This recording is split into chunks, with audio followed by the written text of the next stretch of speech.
কোপার রং ফির নীল সাদা, এই নিয়ে কোপায় 16 বার চ্যাম্পিয়ন আর্জেন্টিনা। কাতার বিশ্বকাপের পর মেসির নেতৃত্বে কোপাও জিতল নীল সাদা ব্রিগেড। ভালো খেলেছে কলম্বিয়াও। প্রথম থেকে আর্জেন্টিনাকে টক্কর দিলেও শেষ পর্যন্ত ম্যাচ হাতছাড়া হয়। কোপায় কে সেরা হলেন, কারা গোল্ডেন বুট পেলেন, দেখে নিন এক নজরে। 2024 সালে কোপা আমেরিকার সর্বোচ্চ গোলদাতার পুরস্কার জিতে নিয়েছেন লাউতারো মার্টিনেজ। গোল্ডেন বুট তার ঝুলিতে। কোপায় মোট 5টি গোল করেছেন। চলতি কোপায় যখনই নেমেছেন গোল করেছেন। ফাইনালেও তিনি হতাশ করলেন না। সেরা গোলকিপার এমিলিয়ানো মার্টিনেজ। গোটা টুর্নামেন্টে একাধিক গোল সেভ করেছেন।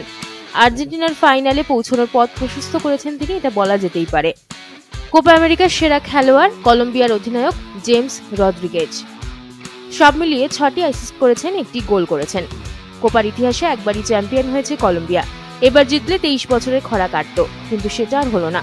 তবে পুরো টুর্নামেন্টে স্পিরিট নিয়ে খেলার জন্য কলম্বিয়াকে ফেয়ার প্লে পুরস্কার দেওয়া হয়েছে।